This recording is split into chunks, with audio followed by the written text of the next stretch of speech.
Are you offending God without knowing? 7 hidden signs you must know. Light up faith. The room was silent, but something felt wrong. Not loud wrong. Not obvious sin and no scandal. No rebellion. Just distance that a man sat at the edge of his bed, Bible open, lips whispering a prayer he had prayed 100 times before. The words were correct. The posture looked right. From the outside, everything seemed faithful. But inside, something had shifted, and he couldn't explain why heaven felt quiet. What if I told you that in this very moment, you could be offending God without even realizing it? Not by the sins you already know, but by the ones you've learned to ignore. And if you stay until the end, you may recognize something in your own life that changes everything. Because the most dangerous distance from God is the one you don't feel. The IT always starts small. Not with rebellion, but with a drift, like a ship that moves 1 degree off course. Not enough to panic, not enough to notice, but enough over time to end up in a completely different destination. That's how spiritual distance begins. Not with turning your back on God, but with slowly turning your attention away. Point 1 more scroll before prayer. Point 1 more distraction before his presence. Point 1 more excuse that feels harmless. And yet, heaven sees what we often ignore. Scripture whispers it clearly. Catch 4. Us, the little foxes that ruin the vineyards. Not lions, not bears, little foxes, the small things, the things no one calls sin anymore. The quiet habits that slowly eat away at your hunger for God, until one day you realize you're still doing all the right things, but your heart isn't there anymore. And that is where offense begins, because God is not just looking at what you do, He is looking at what you love. The man closed his Bible. He had read the verses. He had said the prayer. But instead of peace, there was pressure. Instead of clarity, confusion. He reached for his phone. Just for a second, just to relax. Minutes turned into an hour turned into distraction. And the presence he once felt faded quietly into the background. Not because God left, but because something else took his place. This is where most believers misunderstand. Offending God is not always about breaking rules. Sometimes it's about replacing him. You don't need to bow to a statue to have an idol. You just need to give something else first place. Your attention, your affection, your dependency. Whatever you run to first, whatever you can't live without, whatever shapes your decisions, that is your altar. And God sees in Ezekiel, he says something chilling. These people have set up idols in their hearts. Not in their hands, not in public, in their hearts. Hidden, silent, accepted. And that's what makes it dangerous, because you can still worship, still pray, still believe, and still be divided. The man didn't realize it, but his hunger had shifted. God was no longer his first thought, just his fallback plan. And slowly, reverence began to fade. First, it was subtle. Prayer became routine. Worship became background noise. Scripture became something to check off, not something to encounter. And what once felt holy now felt familiar, too familiar, like a diamond left in the dust, no longer admired, just expected. And this is where another hidden offense rises. Not rebellion, but a reverence. God spoke through Malachi. If I'm a father, where's my honor? The people still brought offerings, they still showed up, but their hearts were casual, distracted, unmoved, and God didn't call it weakness, he called it dishonor. This is the danger of routine faith. When you know the words but lose the wonder.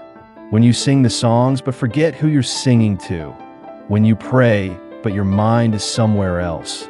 And you think you're being faithful, but heaven sees distance. Jesus said it plainly. These people honor me with their lips, but their hearts are far from me. That distance is the offense. The man felt it now. Not guilt, not conviction, just emptiness. And that was the scariest part, because when your heart starts to harden, you don't always feel it happening. You just adapt. Psychologists call it desensitization. The more you're exposed to something, the less it moves you.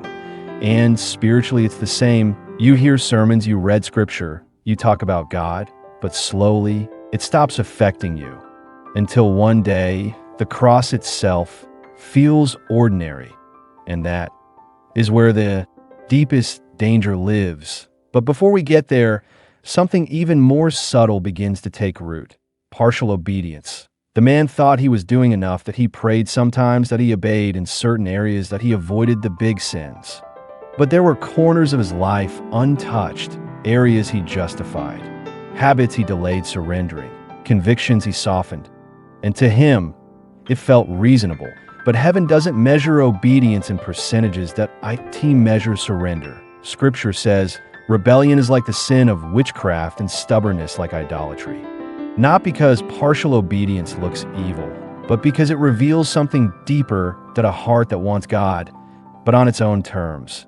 And that is still rebellion. Jesus asked a question that still echoes today: why do you call me Lord and do not do what I say? That question doesn't accuse, it exposes, because calling him Lord means surrender, not convenience, not negotiation, not delay. And yet delay is exactly what most people choose. I'll change tomorrow. I'll take this seriously later. I just need more time. But here's the truth no one wants to face: tomorrow is not promised. The man felt it now, a quiet urgency rising in his chest. What if this distance wasn't temporary? What if it was a warning? Scripture says, today, if you hear his voice, do not harden your heart. Not tomorrow, not someday. Today, because the greatest deception is not sin itself. It's the belief that you have time to fix it later.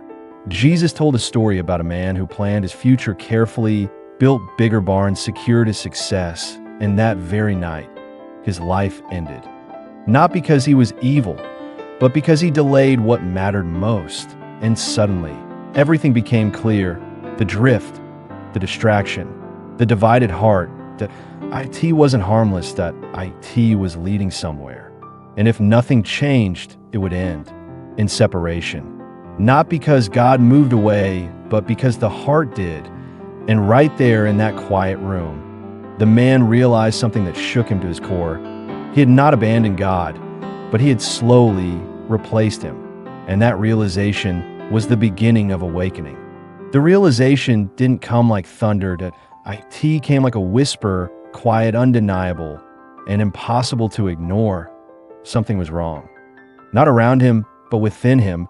And just when he thought he had seen the deepest issue, another layer surfaced. It wasn't just what he was doing, that it was what he was saying, or more dangerously, what he was saying without thinking.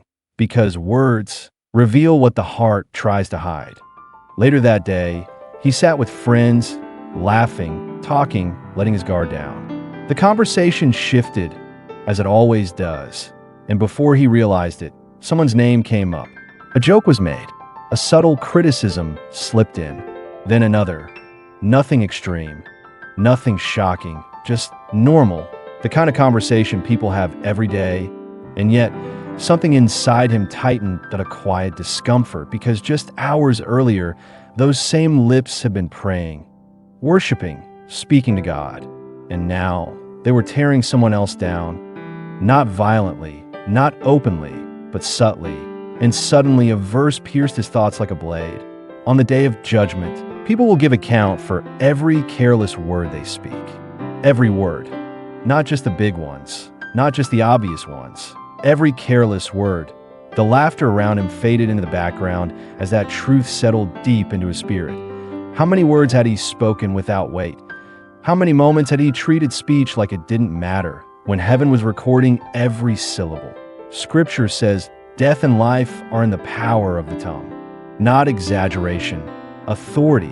That means every sarcastic comment, every hidden insult, every whispered piece of gossip is not just sound, it's a seed.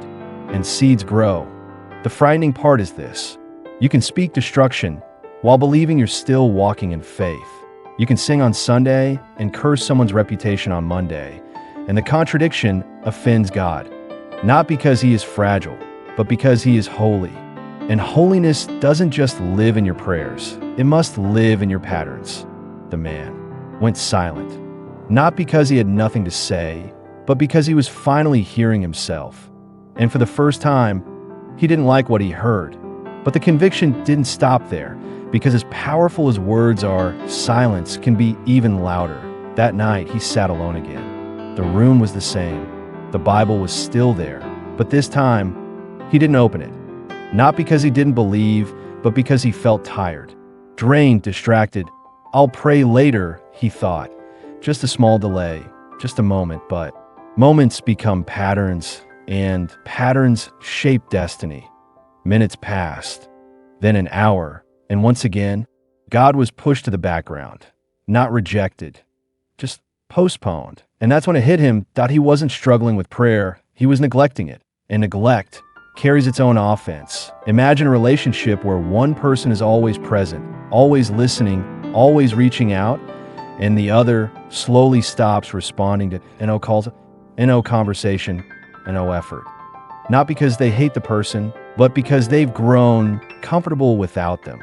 That silence sent a message. You are no longer a priority. And in that moment, he realized that's exactly what his prayer life had become. Not non-existent, just inconsistent, convenient, occasional. And yet Scripture doesn't treat prayer like an option. Pray without ceasing. Always pray and not give up. Not suggestions, commands, because prayer is not just communication, it is connection. And when connection fades, so does intimacy. The deeper truth cut even sharper. Neglecting prayer is not just forgetfulness, it is independence, that a quiet declaration that says, I can't handle life without constant reliance on you. And that is pride. Hidden, polite, but still offensive. Even Jesus withdrew to pray constantly. If the Son of God refused to live without prayer, what makes us think we can? The man lowered his head. The weight was growing now, layer after layer, truth after truth, until something even deeper surfaced. Gratitude. Or rather, the lack of it. He looked around his room. Everything he once prayed for was now normal. The roof over his head. The food he didn't think twice about. The life he used to call a blessing now felt expected. And that's when he saw it clearly. He hadn't lost blessings, he had lost awareness. Because ingratitude doesn't always sound like complaint, sometimes it sounds like silence. Like receiving without acknowledging, like living without thanking. Scripture reveals something shocking. Humanity didn't fall into darkness because they didn't know God, they fell because they did not glorify Him, nor give thanks. Gratitude was the turning point, which means ingratitude is not small. That it is the doorway to spiritual blindness. Because when you stop seeing what God has done, you start believing He hasn't done enough. And that belief is an accusation. It says, God, you are not sufficient. And heaven hears that. The man's eyes filled with emotion.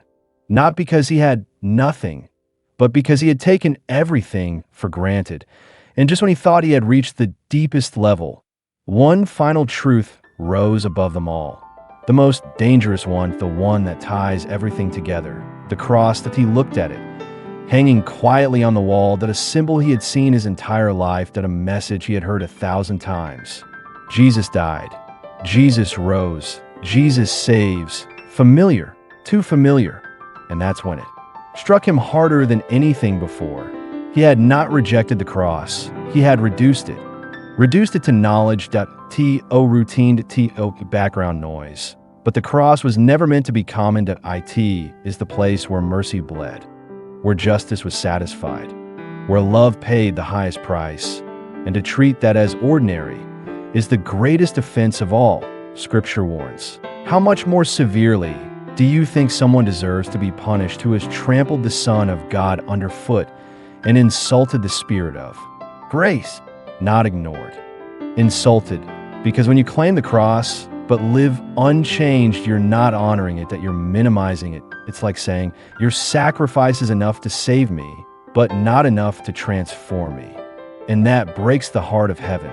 The man fell to his knees, not out of ritual, but out of realization. Everything connected now.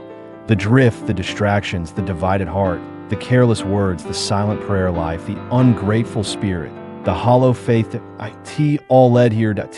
One question. Had the cross truly changed him, or had it simply become part of his vocabulary? Tears fell, not from fear, but from clarity, because for the first time, he wasn't just seeing his actions, he was seeing his heart.